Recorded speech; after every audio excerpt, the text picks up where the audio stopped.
and resume recording for this, just so we have some of this information for us as we investigate. Would anybody like to read that first quote? We'll just go down the list for a few minutes and then we'll get ready to practice. This is going to set the stage for us. Somebody come on, read this. Anger is always, can you see that? I can read it. Courtney, good morning. Go ahead. Good morning. Anger is always the bodyguard of our woundedness. There's the trauma, there's the anger, there's the rage, but healing is about moving through that. Yep, that's one of the lines from Real Change. Moving through that, I think, is sometimes a dangerous idea. And that's one of the reasons I put it up there. I think often we get the idea of anger and moving through it as getting rid of it. Be careful, that's not what's best. There's really the true benefits of the energies and the insights of anger, the focused attention, determination, the sustainability in some way that anger can offer us for the long haul. So when we say moving through, I'm going to shift that to words like utilizing its benefits.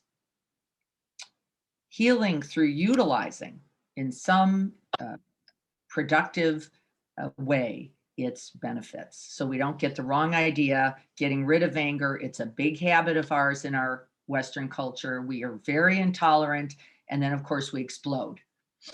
That's unfortunately one of the habits of anger. Thank you so much, Courtney. Can I get somebody else to read this little longer one? This is also from Sharon in the Real Change from page 75. I'm going to share it again just to make sure everybody can see it.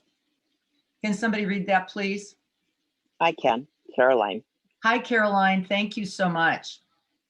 When we simply listen to our anger or outrage, it has the potential to become a source of enormous energy. When we feel the anger directly, learn into our bodies, into the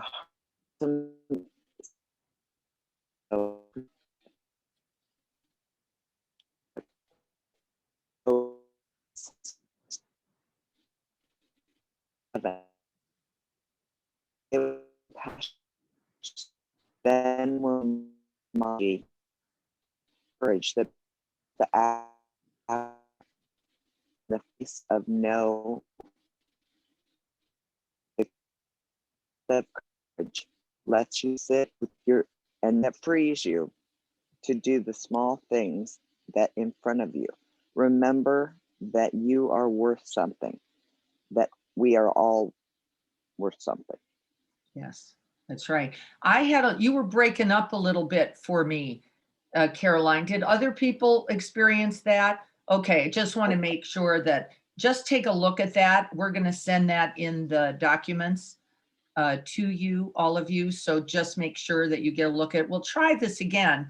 I want to be careful because I felt the breakup. If it happens one more time, I'll just gather some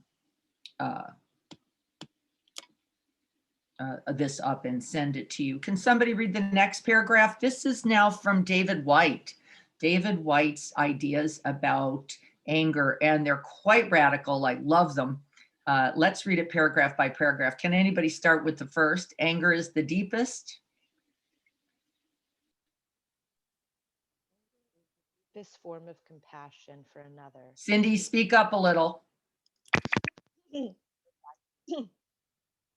Anger is the deepest form of compassion for another, for the world, for the self, for a life, for the body, for a family, and for all our ideals, all vulnerable and all possibly about to be hurt. Stripped of physical imprisonment and violent reaction, anger is the purest form of care. The internal living flame of anger always illuminates what we bring to, what we belong to, what we wish to protect, and what we are all willing to hazard ourselves for.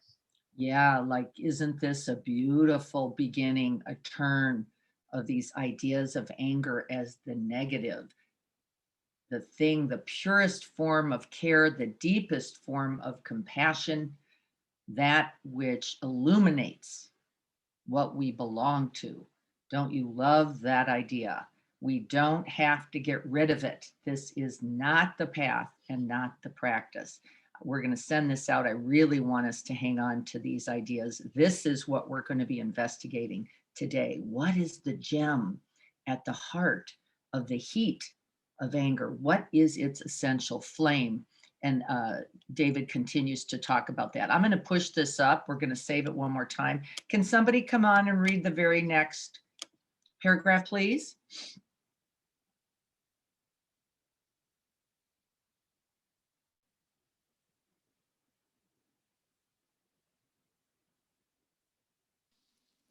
What we usually call anger is only what is left of its essence, and we are overwhelmed by its accompanying vulnerability. When it reaches the lost surface of our mind or our body's incapacity to hold it, or when it touches the limits of our understanding. What we name as anger is actually only the incoherent physical incapacity to sustain this deep form of care in our outer daily life. The unwillingness to be large enough and generous enough to hold what we love helplessly in our bodies or our mind with the clarity and breadth of our whole being. To be large enough, generous enough, and vulnerable enough to hold it. That's right. Thank you so much, Renee. Can we get somebody to read the next paragraph beginning with what we have named as anger?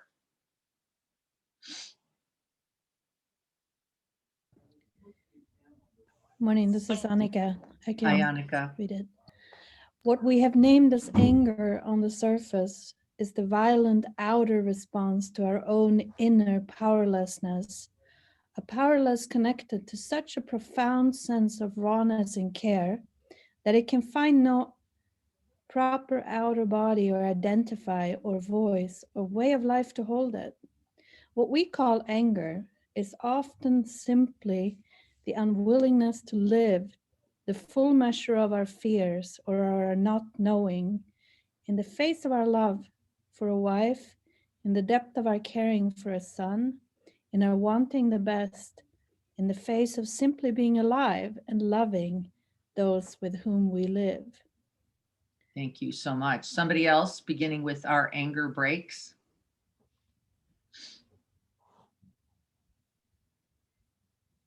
I already did, Diana. Our Thank you. anger breaks to the surface most often through our feelings. There is something profoundly wrong with this powerlessness and vulnerability. Anger, in its pure state, is the measure of the way we are implicated in the world and made vulnerable through love in all its specifics. Thank you very much. Somebody else, anger truly felt. Can't see it, Di. Okay, let me share. There's only two more short paragraphs. I want to read them all. Anger truly felt. I can read it. Thank you. Anger truly felt at its center is the essential living flame of being fully alive and fully here. It is a quality to be followed to its source, to be prized, to be tended, and an invitation to finding a way to bring that source fully into the world. What a radical idea. The living flame of being fully alive and fully here. Thank you. Can you read the last one, Carrie? Sure. Through making the mind clearer and more generous, the heart more compassionate, and the body larger and strong enough to hold it. What we call anger on the surface only serves to define its true underlying quality by being a complete but absolute mirror opposite of its true internal essence. The essence of care and compassion. Can we recognize anger as the outer manifestation of the power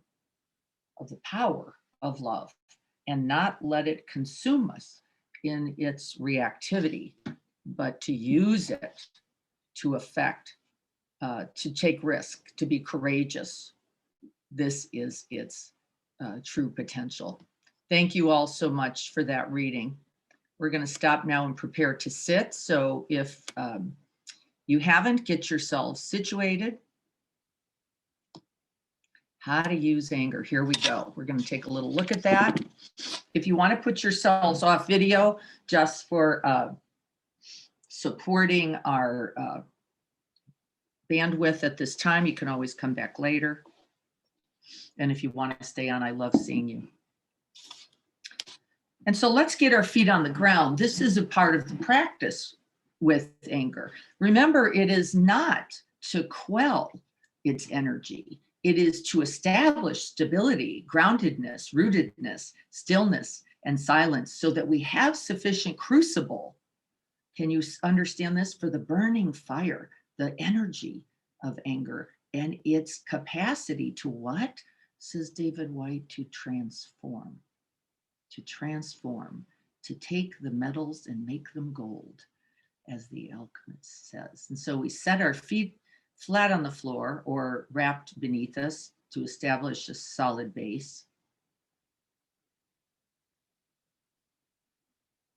Just breathing down, sending the attention with the breath down into the feet, the ankles, the lower legs, the upper legs, just feeling into the body at its base.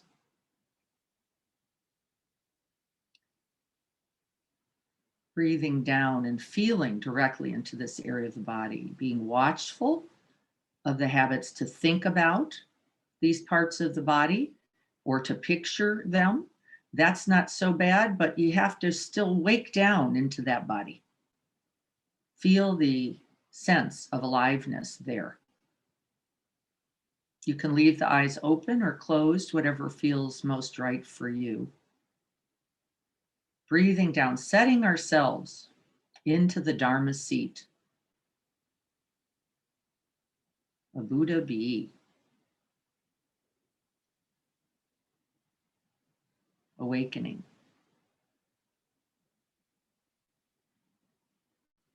Several breaths, releasing that sense of holding off, holding away, disconnecting. Drop yourself into the present moment right here at the base of the body.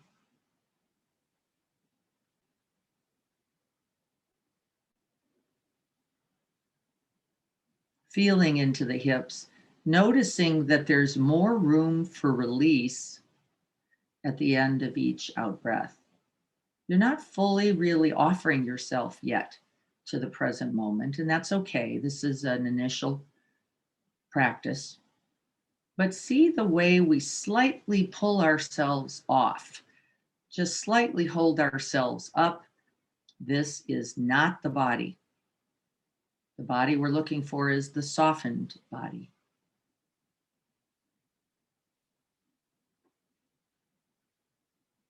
Letting the whole of the upper body on the in-breath draw itself up, expand, ignite, energize, and then settling it into the whole body.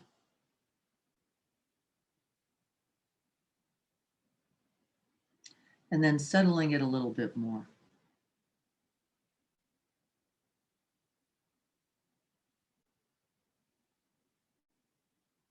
Feeling the energy, the aliveness, and the uprightness of the upper body along the back, up through the top of the head, and then coming back into the body, in the front of the body, feeling its softness, releasing, relaxing, letting the out-breath wash over the whole body, drawing you nearer and into your true nature. Soften the belly, relax the arms.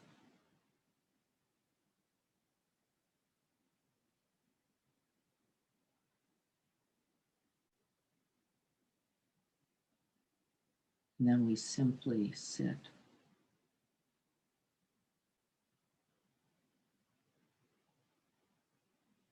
May we offer this practice, this energetic, vital beautiful practice with anger. May we offer this and all of its energies to the end of suffering for all beings everywhere.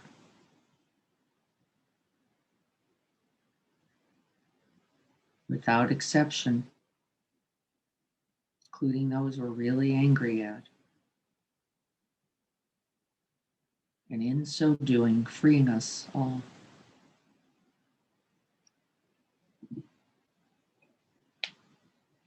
And thus we train.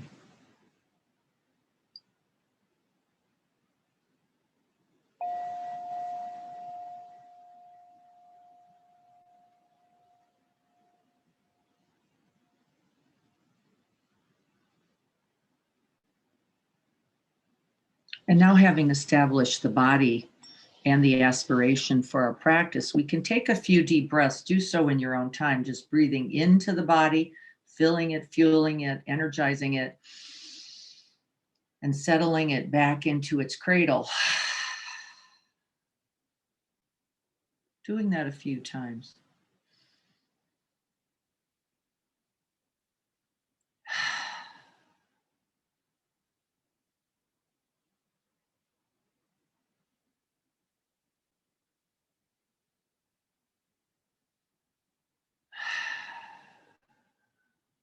Coming home to your whole body, whole being, whole heart, whole mind, and unifying. We're just going to bring attention to the breath, focusing primarily on the out breath, suturing us into wholeness, dropping in with each out breath,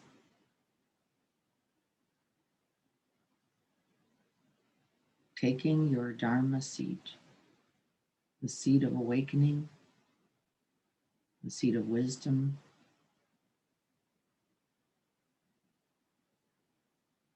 the seat of compassion and loving presence.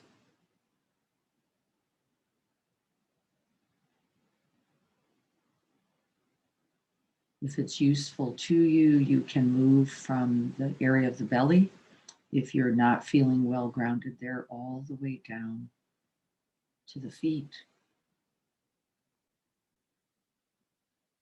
Or you can let this whole body breathe, grounding into the wholeness of the body.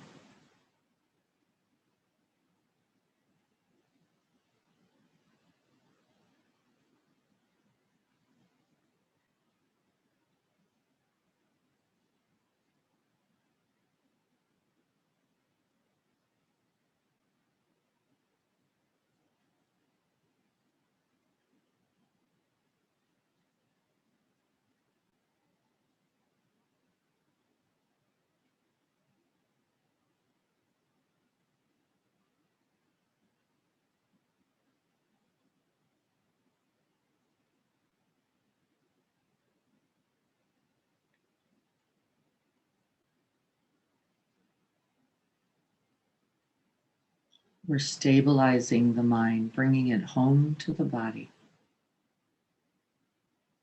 so that we can hold the winds of the world without being carried away or burnt up.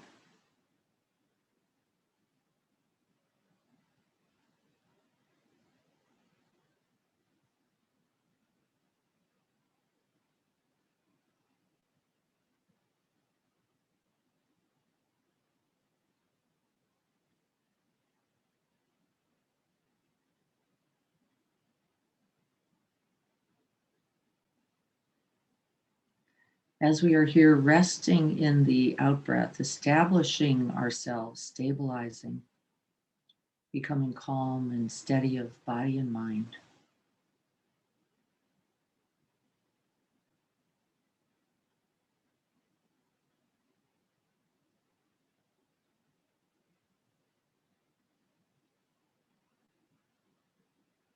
We need the ground pole of our own essential being in order to hold these strong forces.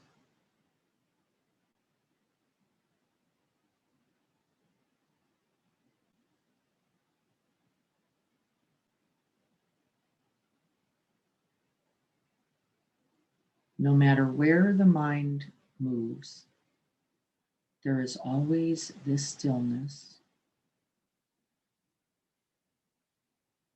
this quiet, this container of open space in which to come home.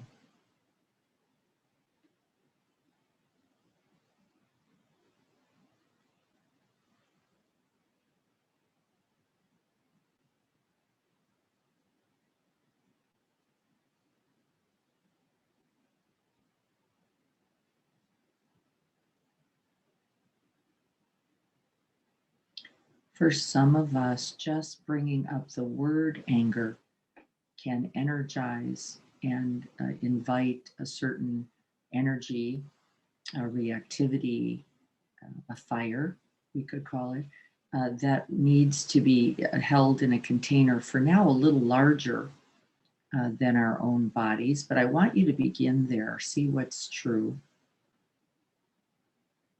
See if you can just let the energy flow rather than whirlpool. And if necessary, we can always create a slightly larger field of awareness. We can breathe out.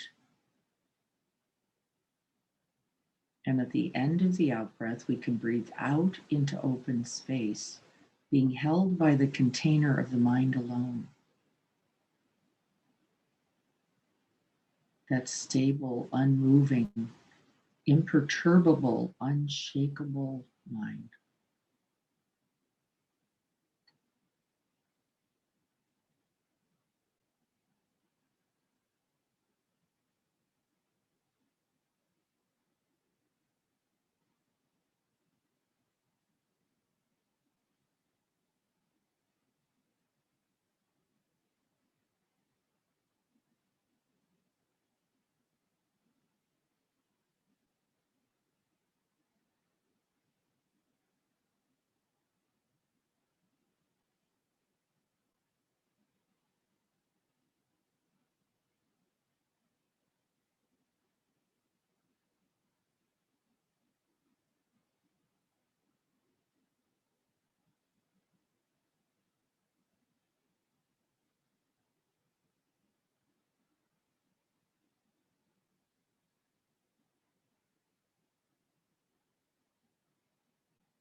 Staying present to the body as best you can in the out breath.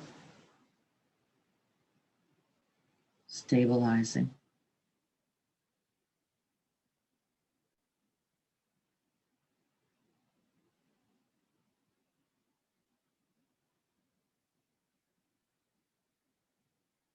And if there's extra energy, you can use the end of the out breath as the bridge. Birthing into open space where we can hold whatever is needed, whatever is present in that vast open space of mind.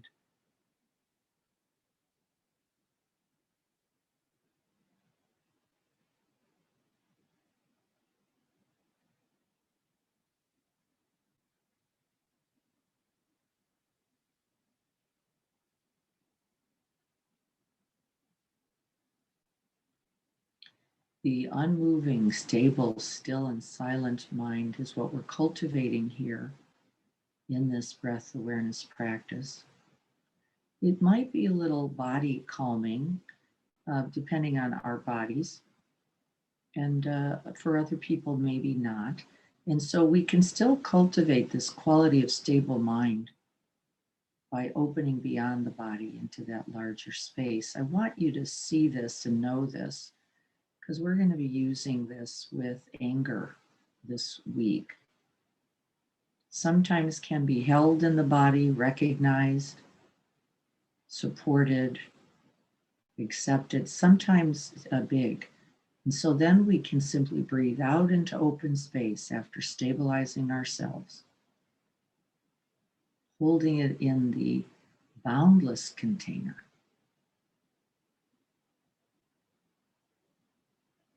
of our mindful presence.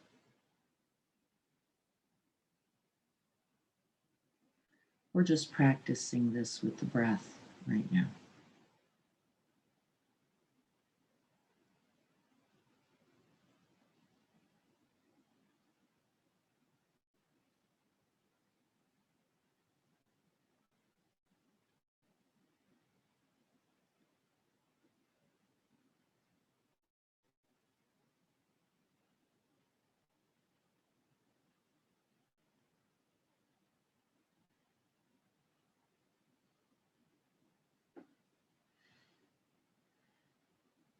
Letting the body breathe,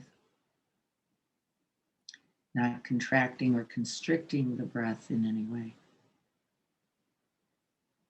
Letting the energy move, held by the still and silent open space of the awakened heart mind.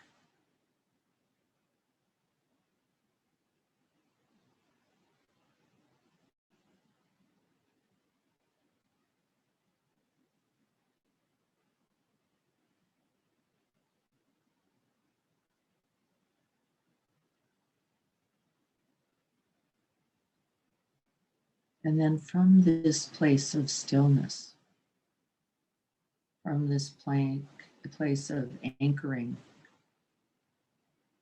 to the present moment, to this present body and the space around it,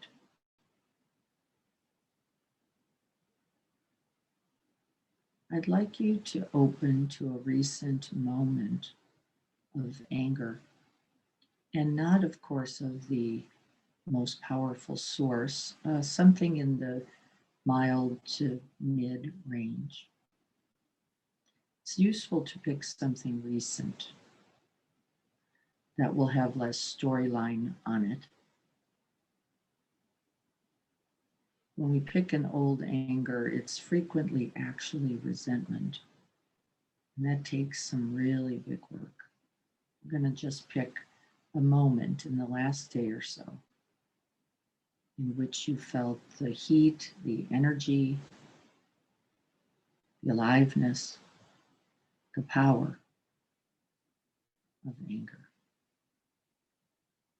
Calling that moment to mind.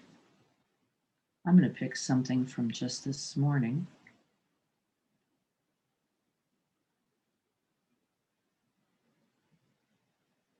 Where I felt that heat, that burst, and that wish to protect.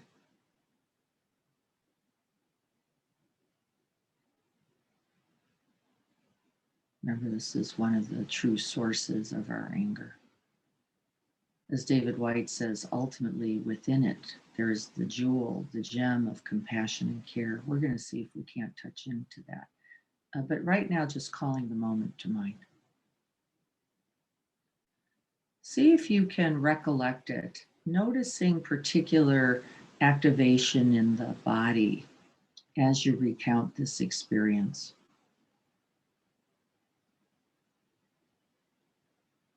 Call it back.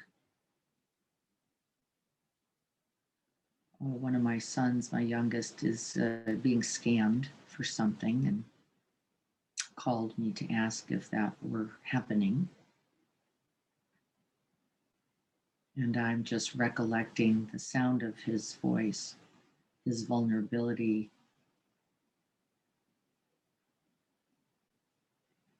his confusion, and more importantly, my response. This may be something that's happened to you directly.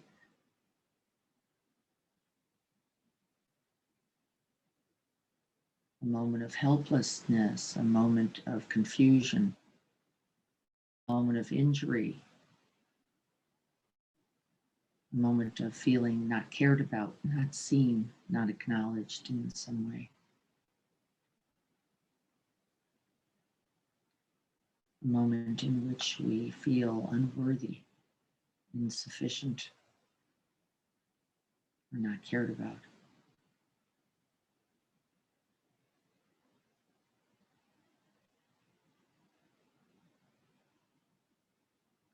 Feel into the body, particularly in the breathscape. See where you notice the energy of that anger. There might be a contractedness, a numbness, a heat, an energy, maybe even a restlessness, vibration.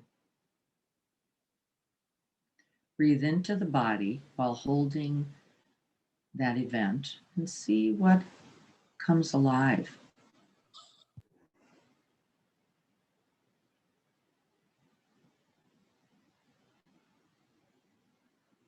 It might be something rather subtle. Be watchful. I just noticed a slightly contracted breath. I noticed a kind of squeeze in the area of the heart for me. These are not necessarily large. You have to really sustain attention for a time. We have the time.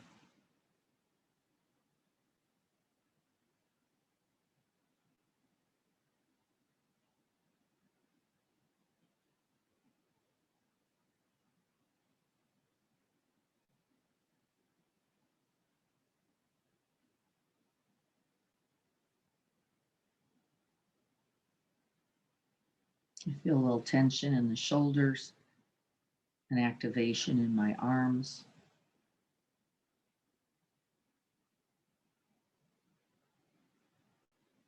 And don't expect to notice what I'm noticing. These are just examples. You're breathing into your own body, seeing what you notice as you call to mind this moment of anger, the aliveness of anger and its energies.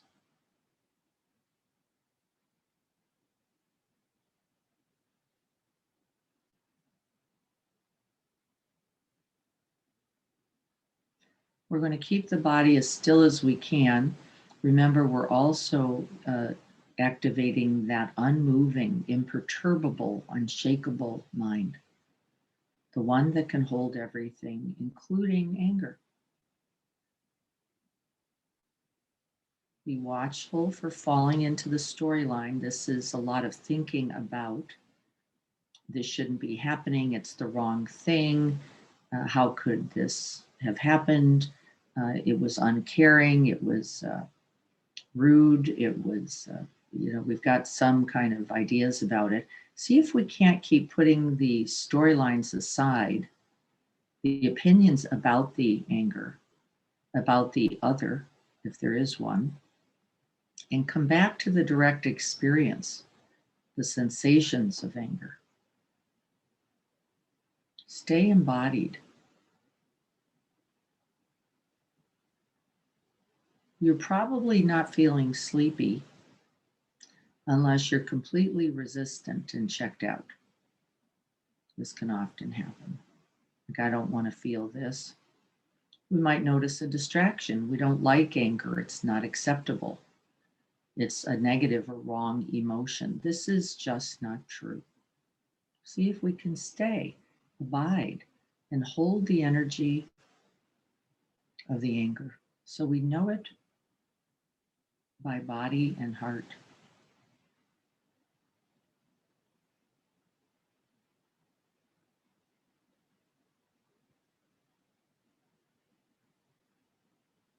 And now I'd like you to move from the area of the breathscape, wherever you're noticing that energy. Let's breathe right into the heart space for a moment. You're going to come up into the heart space, wherever that is for you. That's a pretty good area for me. It's very much of the breathscape for me. Opening to the heart space and asking, what is it you care about?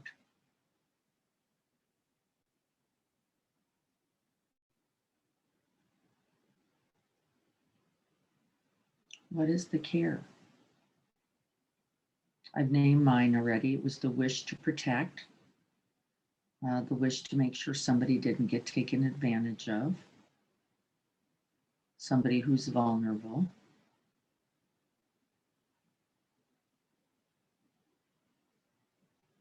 naive, and deserving of protection.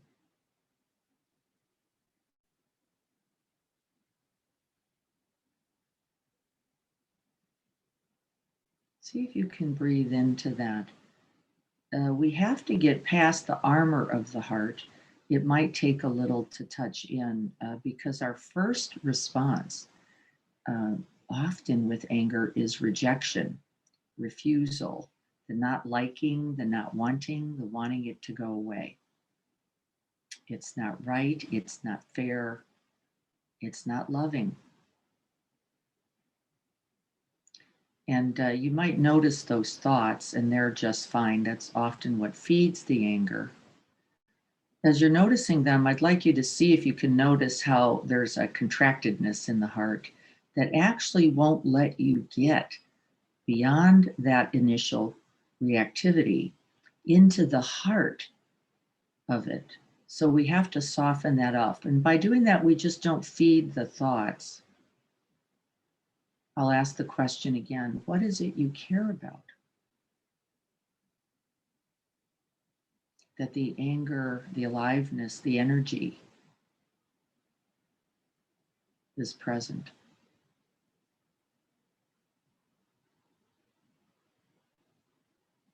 This is, in effect, the energy for change, the energy for correction, the energy for putting right what is imbalanced. What is that care?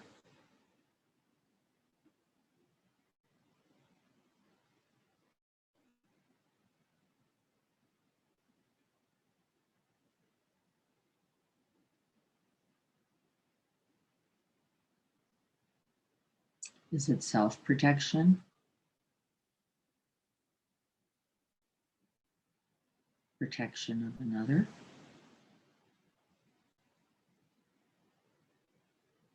Is the anger a wanting? The energy of craving, I want it a certain way? Certainly in my case, I want harm not to happen.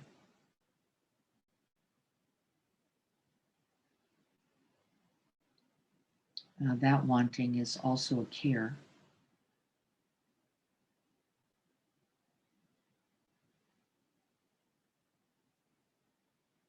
What's the care? What is it you love and want to protect?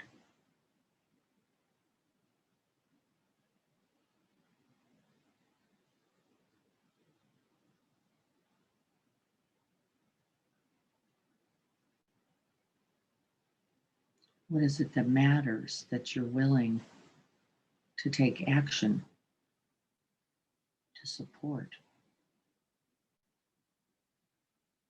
Breathe into the heart space, seeing what's there.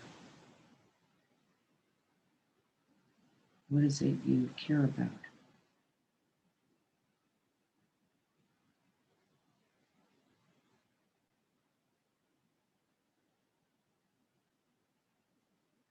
And then we can ask another question that might help dissolve some of the barrier. What is it you fear?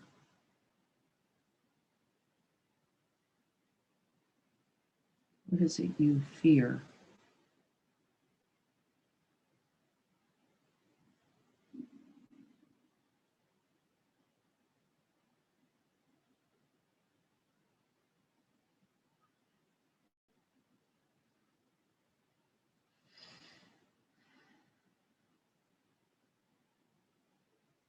Continue to breathe, settle into the body, into the breath space, and then into the heart space. What is it you fear?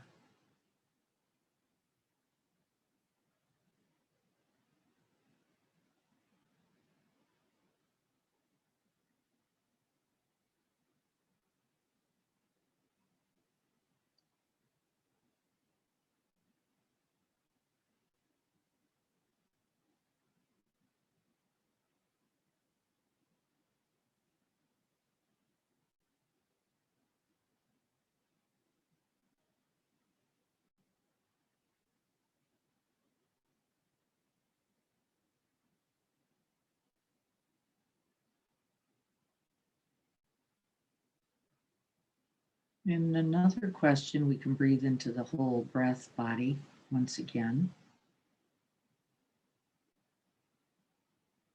If you took the precision of this energy, used it for good focus, for cultivating insight and understanding about the issue, all this good energy, this focused attention, if we gathered it up and applied it to this still mind, this open heart, what do you see?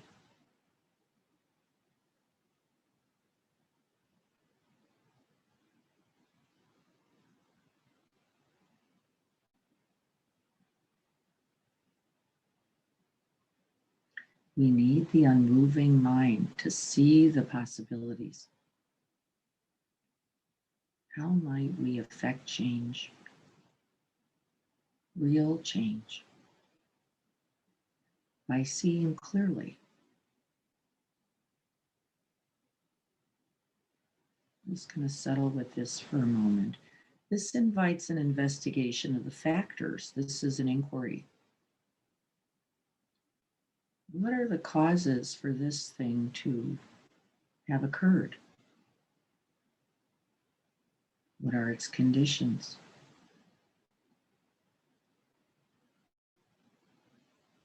Breathe into the situation a bit. We're just going to inquire. What are the causes of this imbalance, this distress, this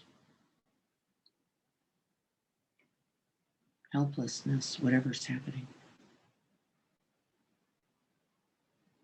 And keep that care light on.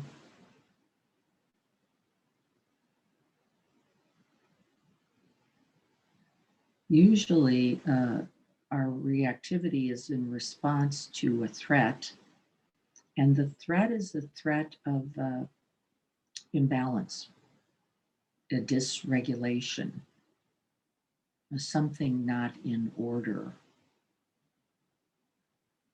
in a way that we believe will be most helpful, most of benefit.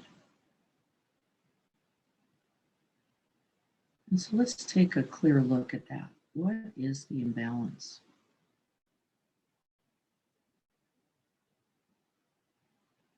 What are the conditions or the factors that are contributing to that imbalance?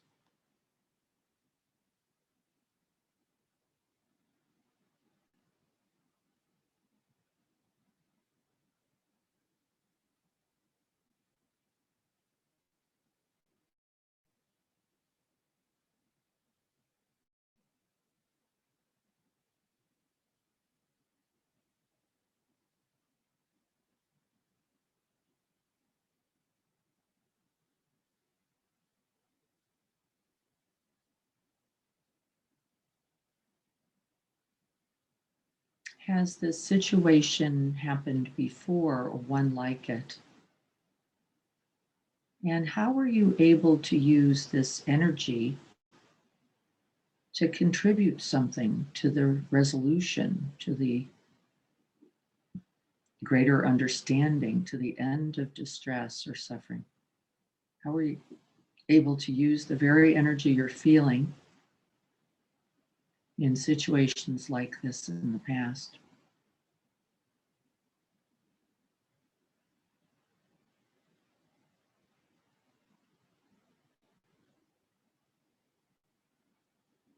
How can we use this energy in a way that can be of benefit?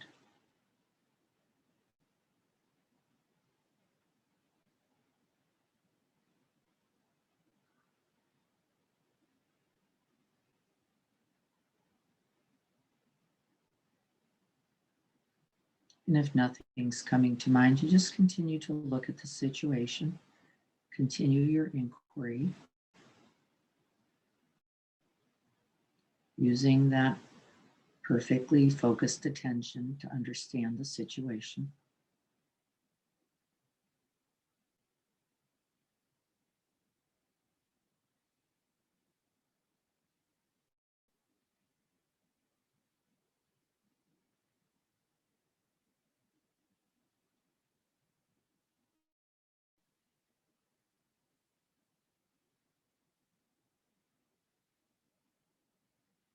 Remember that we don't want to use this energy to blame, to shame, to judgments, to self or other, because it will blind our clear seeing. Be watchful. That means the storyline's gotten involved. If it's just this shouldn't be, it's not. Watch the language. See if you can just investigate, explore, make contact with the situation. See if you can see with this clear focused attention what might need to happen, what could help or contribute.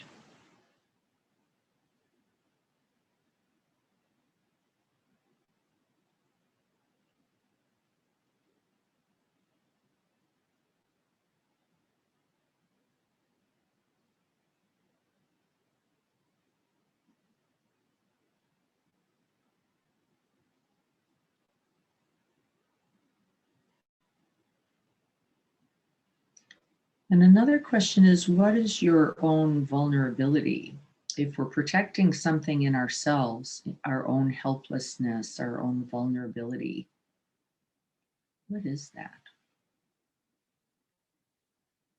Often anger is a protection and a call to action.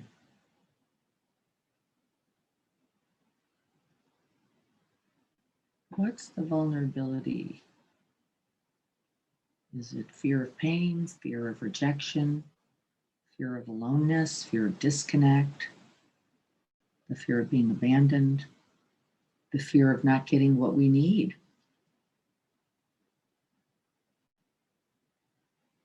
What might that fear be that's feeding the storyline?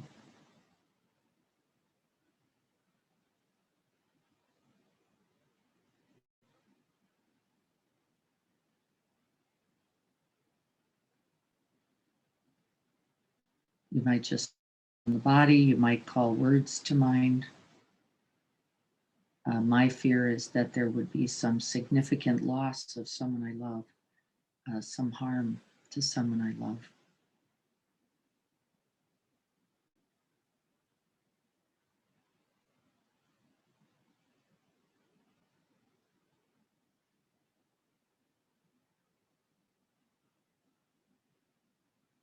And I'm just noticing that, letting it be, breathing it in. I'm not trying to get rid of it. I recognize that vulnerability.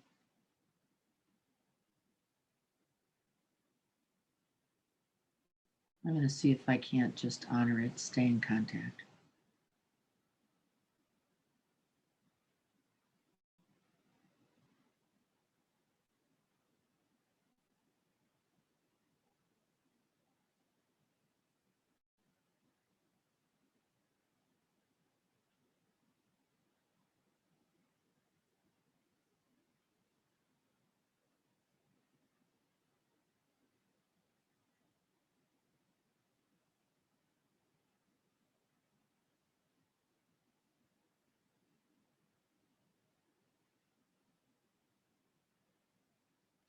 And then can we feel for ourselves in this vulnerability and use that very energy to offer ourselves compassion rather than strike out first or take action externally first? Can we invite that energy home and in and offer compassion, a natural protection to our own vulnerable hearts? Can we feel for ourselves with this enlivened heart energy, offering it first to us? What is needed here?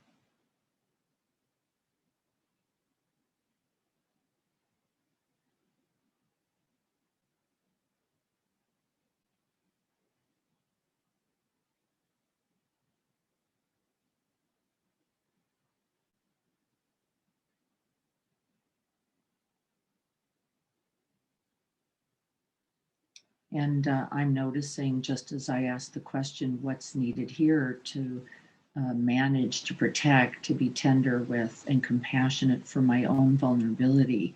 I just, the thought came to remember my son is very capable and actually felt this sense himself that I remember his own capacities so that I don't rush in and maybe even do damage to his own sense of that.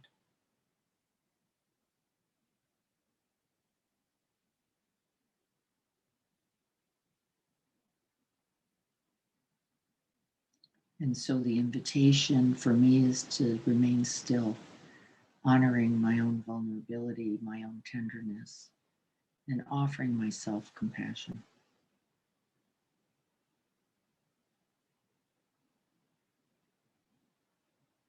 And then feeling for myself and all those just like me who know this vulnerability too.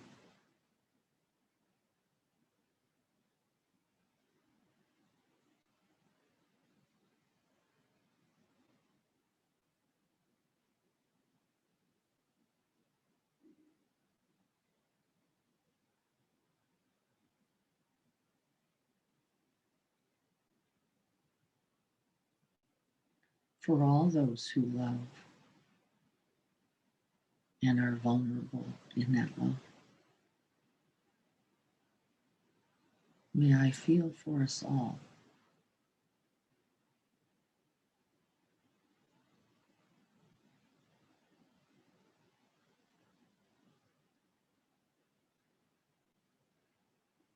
Using the energy to bathe ourselves in that embrace, in that warmth, in that protective refuge of compassion.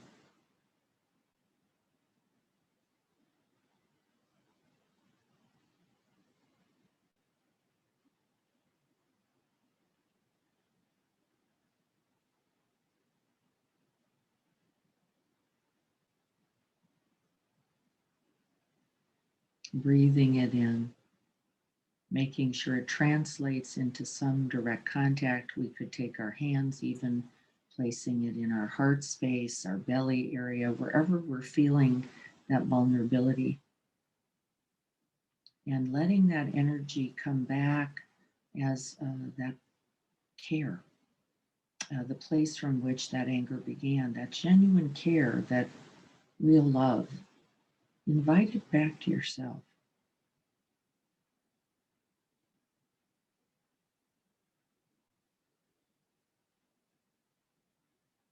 And let's rest in that compassion for a time. The truth of anger is it has an outward motility, and that's not always its best first action. We really want to invite that energy as care, an honoring of our own sense of vulnerability, that powerlessness, maybe that helplessness, that fear, that pain. Stay with ourselves. Beautiful. Breathe it. Staying steady.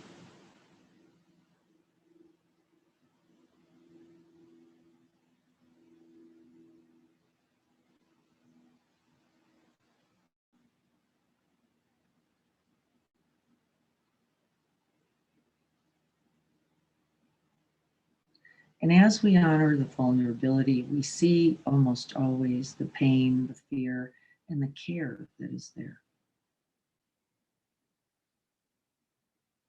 And we honor them all.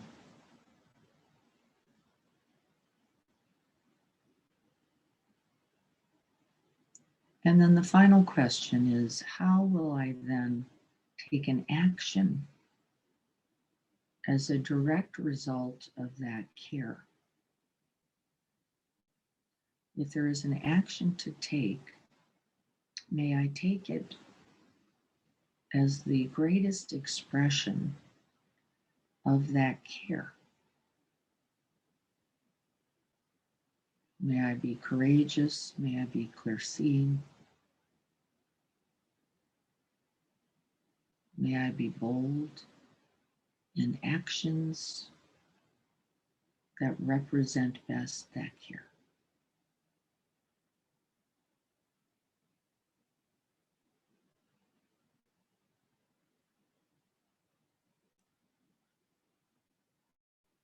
Then we're going to come just back into the breath, the whole body breath. Let's expand the awareness a bit.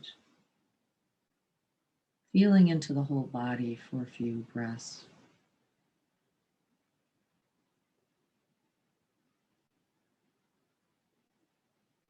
Seeing if we can feel the flame of that care, the energy of that care, of that love. We're not looking for answers. We're not trying to design protocols or problem solve or fix. We can't do so without being in contact with that most vulnerable, most caring heart. This is the sustainable heart.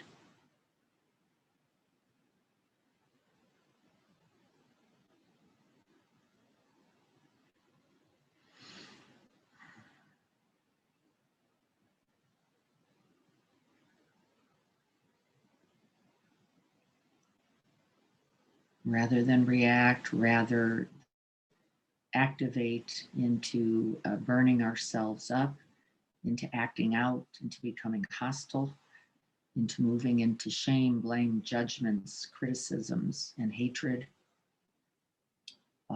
May we, rather than turn that anger into ill will, can we transmute it by our very presence,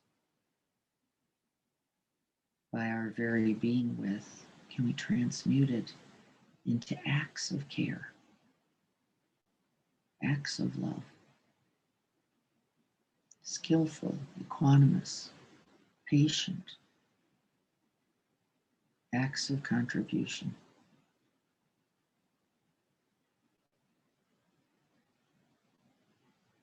It doesn't mean we don't draw the line. It doesn't mean we don't establish the limits. It means we do so with the most loving and compassionate heart. And in this, then, may we all be well.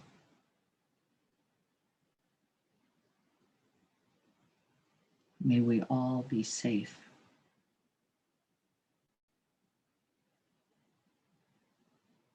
May we all be free of anger, hatred, and ill will of the sort that does harm.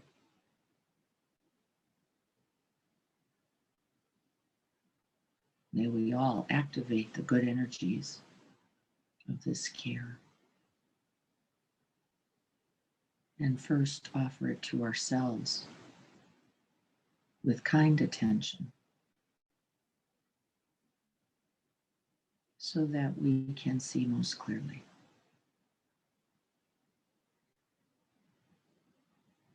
How to contribute.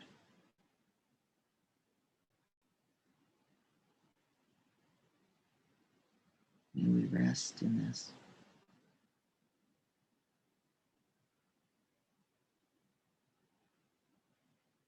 This good energy, this good care, this loving heart, until all suffering is ended.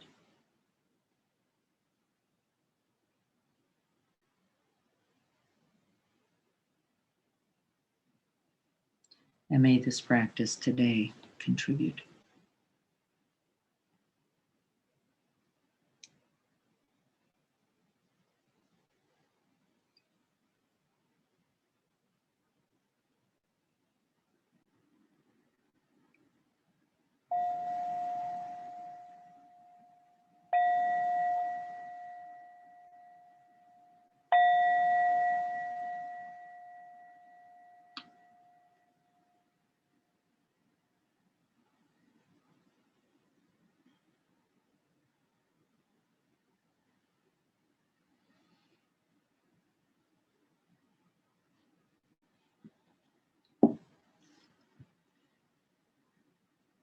Taking a moment to unknot, unfurl, watching for those points of contraction. Pay attention a little bit. Where do you notice that? See if you can't open up that space a bit.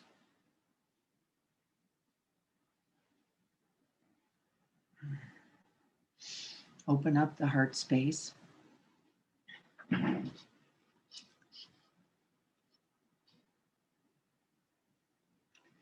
Ah. Anger and its useful energy.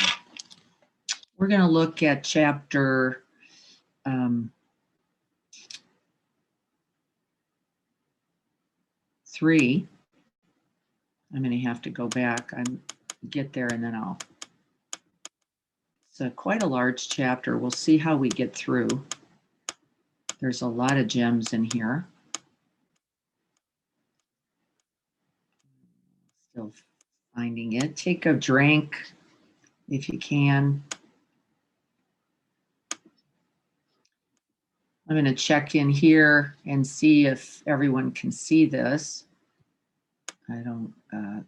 I can see Denise and Renee. Can you guys see the chapter 3, Awakening to the Fire? Okay. Yes. Yeah. Wonderful. Thank you. Okay. Awakening to the fire. The fire is the good news, not the bad news. I hope in the practice you were able to see how we can take anger, the energy of the anger, and turn it into the gold, as the alchemist, turn it into whatever is needed, is what I'll say. What Sharon speaks about primarily in this chapter is turning anger into action or courageous action. You noticed I did something different with it. I think you can't get to that, truthfully. I don't have the sense myself. I'm not smart enough, I guess, to take anger in its raw energy and first go out without it being often a moment of reactivity. I really try to use the anger for a moment of coming back to myself with those key questions. What is it I care about? What is it I'm feeling most fearful or vulnerable about? How can I take care of this first? And then finding actionable items of courage, care, kind attention that can then be its result.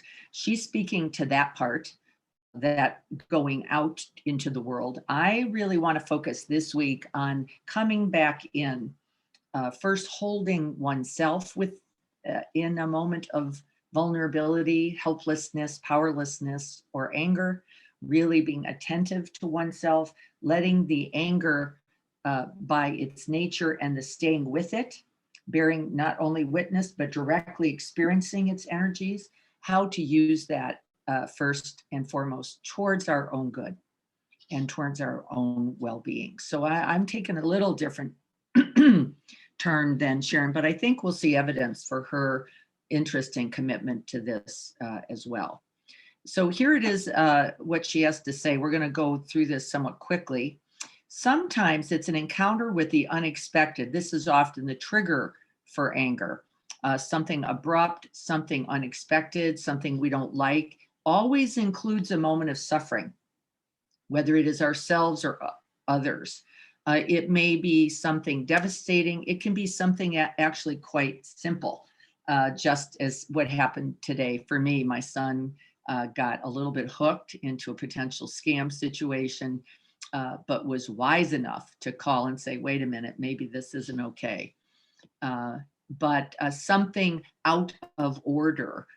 We have to be watchful here because often it's an order we want, but not necessarily an order that is right. We have to pay attention. Is this just my preference, or is this in fact something that will not generate any good? Sometimes we don't like things, especially when we're having to set limits and boundaries.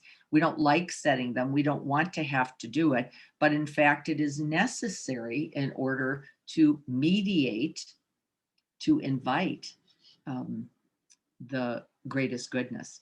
Those shocks snap us out of our hermetic dream state, prompting us to look more deeply within ourselves and at the world around us. Haven't we noticed this in the last several years as we're really confronting things like racial inequality, gender inequality, the more subversive and sometimes not so subversive ill will and hatred, judgments and condemnations that have been held for really lifetimes.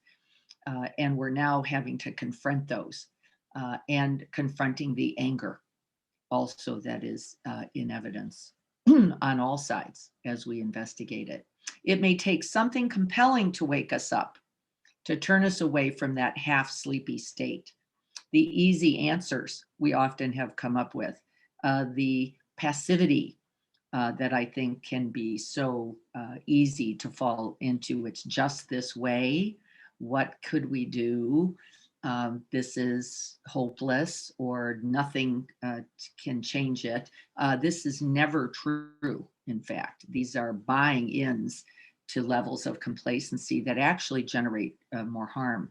When we are shaken awake by events, the energy is often released first as anger, a rejection. I call it the big no, like, nah, not this. And that we stay tuned within our own experience, paying attention that is the reactive aspect, not a problem. Survival dictates, but in fact, not the greatest use of our energies. It is better then to feel it directly, stay in tune and in touch with your own body, mind, and first gather the energy of the anger before we decide what to do when it's possible.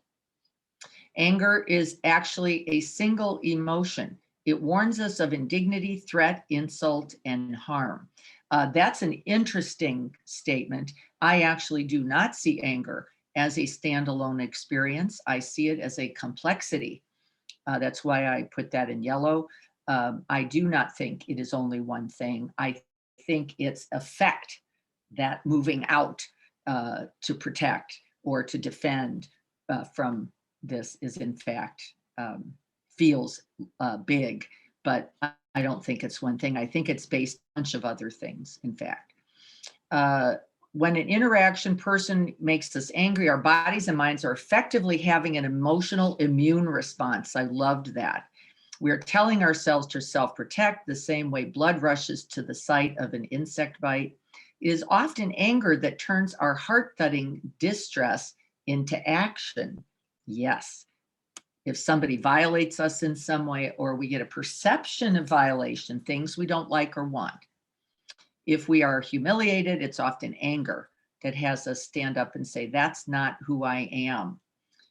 In other words, it's often anger that demands we reclaim our own narrative, that we pay attention. This is the essential statement of this chapter, which is mindfulness is essential to utilizing the energetic effects and insights of anger to the good. It goes on to say, of course, that shutting down the anger is not useful. It actually makes us ill. It's a toxin. Essentially, we know this in the neuroscience and the neurochemistry. It shuts us down. We're choking on our own poison.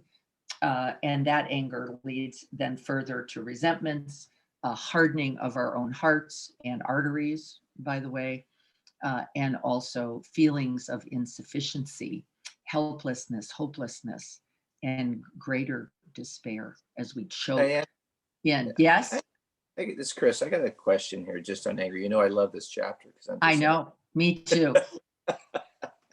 I'm with you. But I've heard it said, and I've kind of leaned into the notion as we're getting into this, that I think the quote is, we're never really angry for the reasons that we think.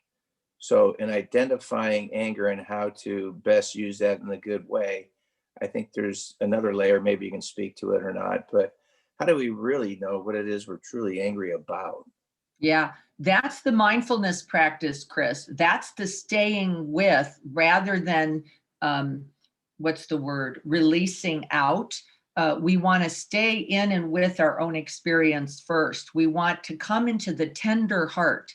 We want to ask ourselves, what is it I really care about? What is it I'm really wanting to protect or defend? What is it I really threatened by with this action? And we ask the questions and then we stand still. This is the mindful work.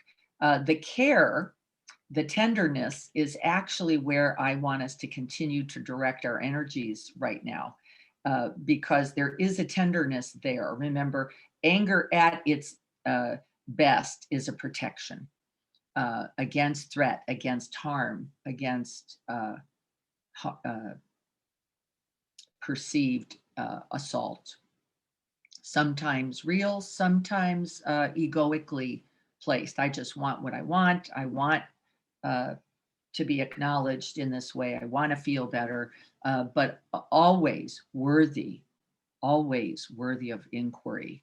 So we recognize it, just like our rain for other things. We stay in and with, we abide, and then we ask the questions, what is it I truly care about?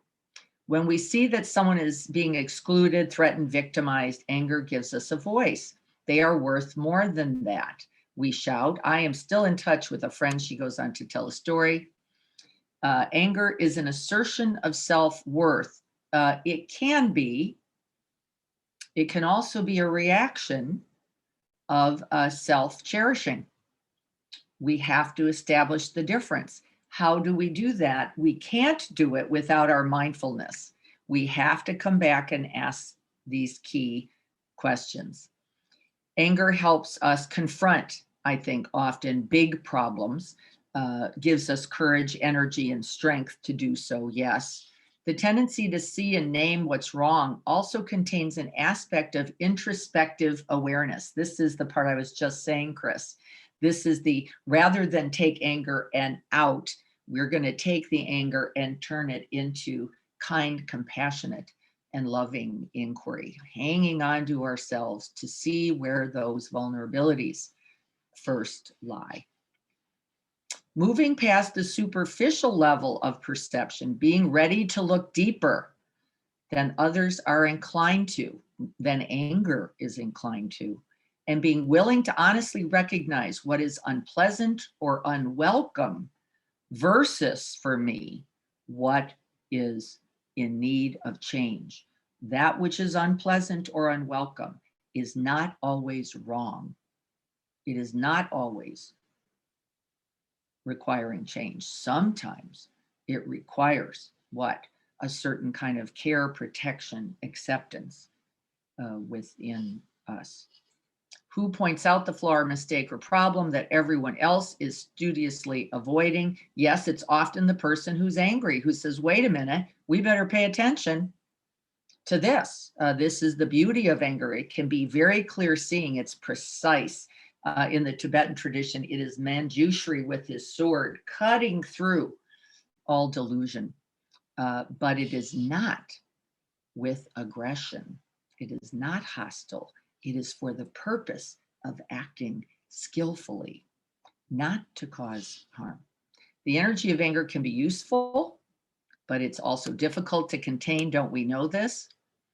Righteous anger, even when we're right, can have a cost, especially if we spew it, if we waste it, if we don't gather, collect its energies in the crucible of the most loving heart. It can swallow us up. Anger is like swallowing poison, hoping it kills the other guy. Isn't it true?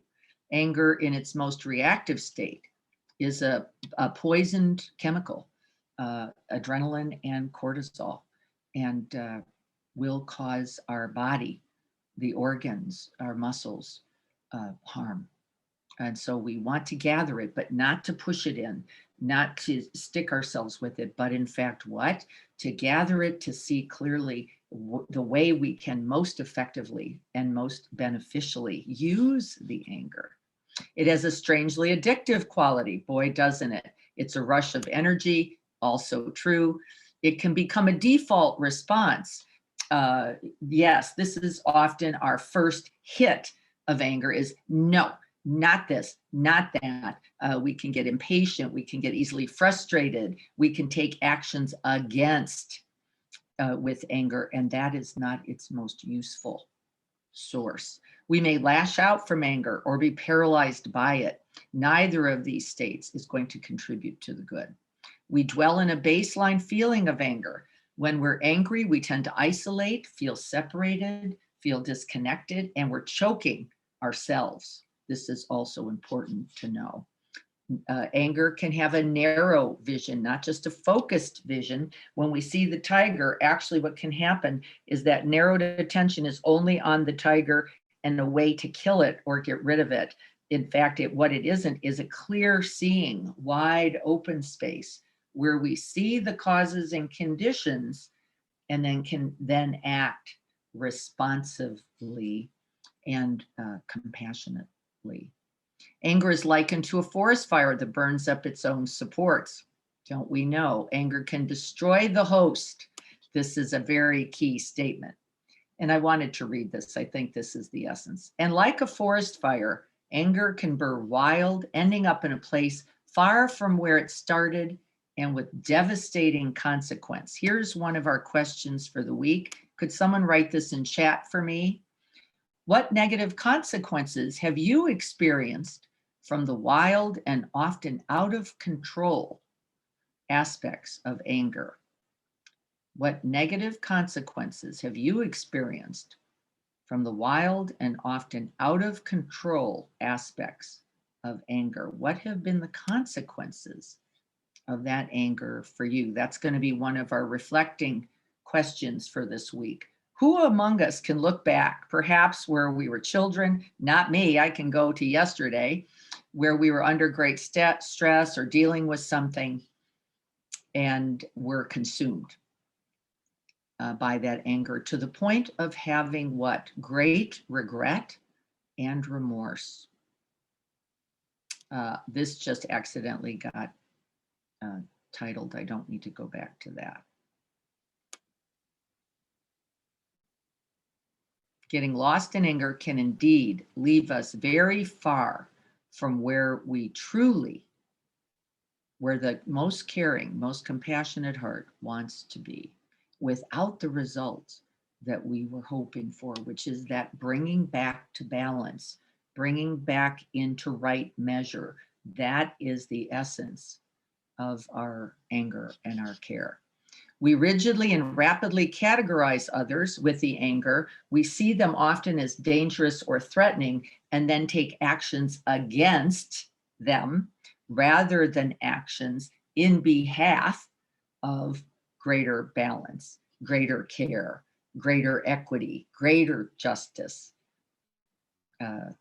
This is, unfortunately, it's unattended or out of control nature. Alcoholics Anonymous recognizes that resentment, anger's simmering cousin, is toxic to our inner lives. Resentment is close to resentiment, reliving, regurgitating, replaying the anger story over and over, and it not only incapacitates us, it closes down that caring heart, so that the only thing left is that armor, that hardness, and that disconnect. I'm going to check for a second here. I'm going to look at what page we're on and go see if in chat, make sure we're staying responsive.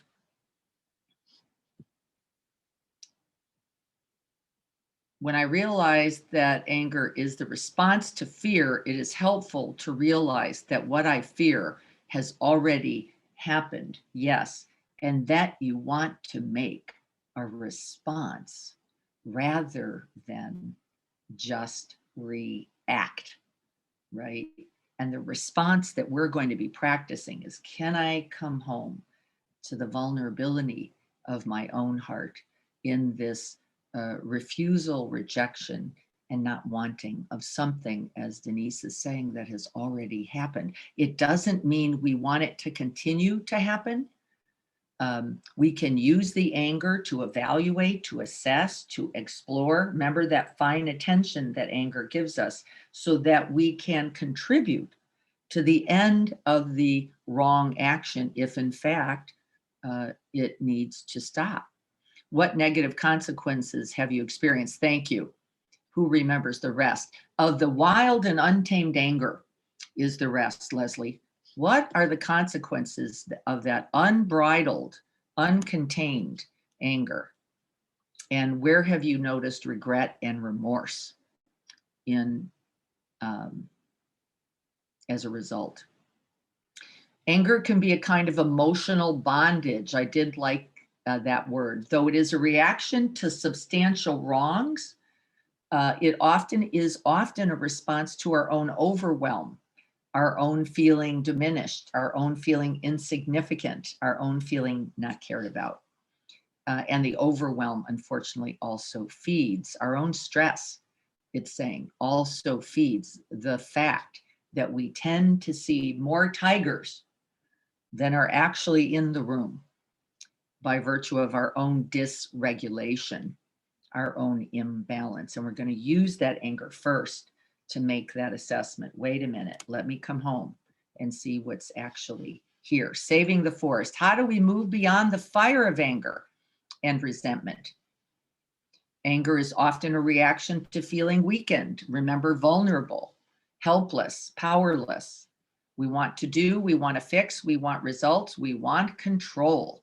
The feeling of anger, in contrast to the disappointment and sorrow contained in helplessness, can convey, at least for a while, this is key, a sense of power, agency, pride, and righteousness. Unfortunately, these also are distortions and delusions happening. Doesn't mean we don't have power and authority. It means it is often misguided when anger moves outward first rather than home to our own aching, tender, vulnerable hearts. Most people discover that when hate is gone, they will be forced to deal with the pain anyway. That's right, because what did we do? We tried to just get rid of the thing out there. We didn't come back to attend to the pain, the vulnerability, and the fear that is right here. Are we getting the idea? Anger is always the bodyguard of our woundedness.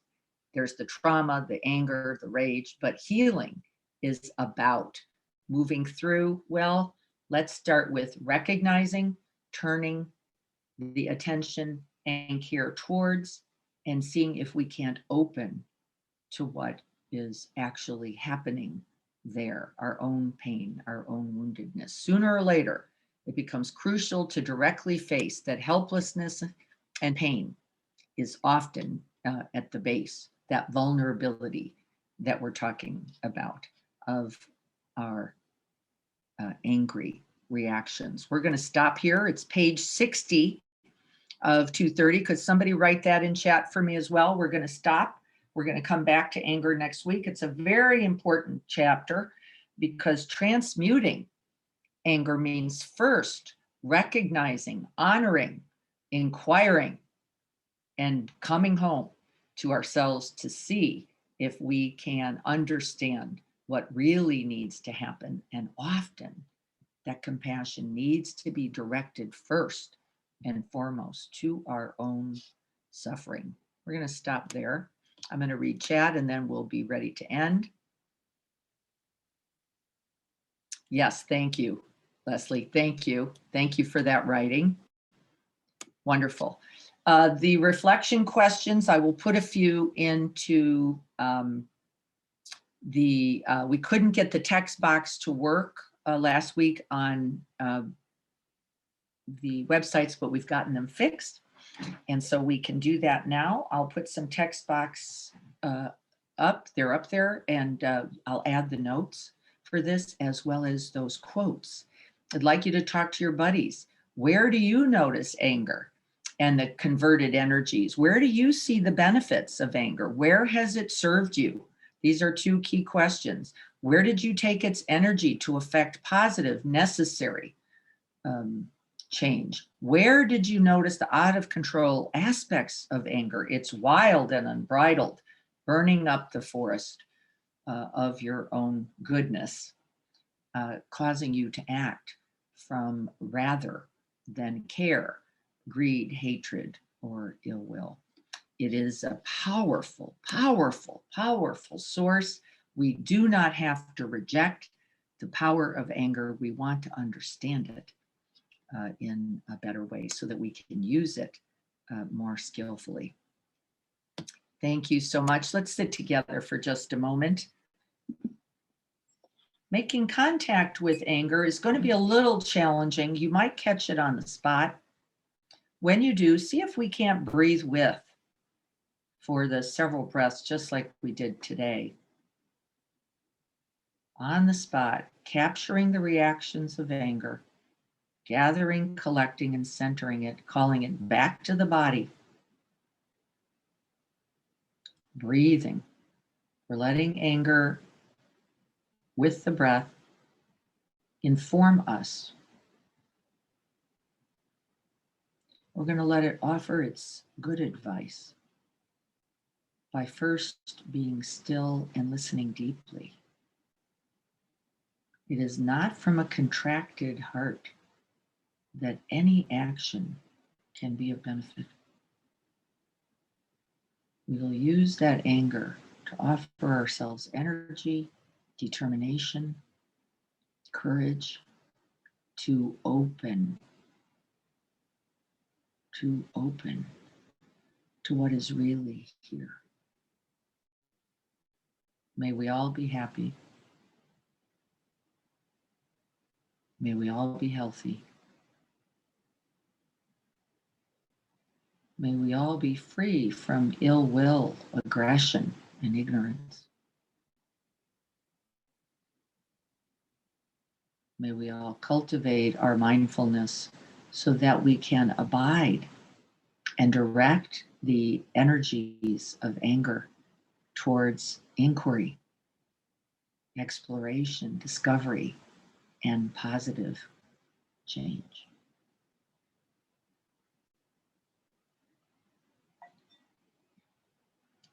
And may this practice today contribute.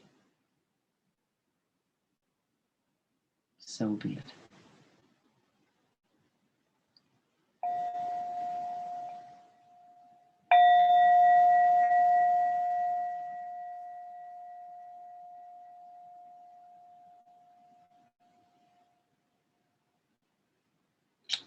I'm going to ask you to sit with anger this week rather than spew, act out, or repress. Not very helpful in either direction. Seeing you can't see what its energies, its inspiration, and its information might be for us. There's a lot there. I think anger is a most beautiful, most powerful experience without the hatred, violence, revenge, and destruction that is its unattended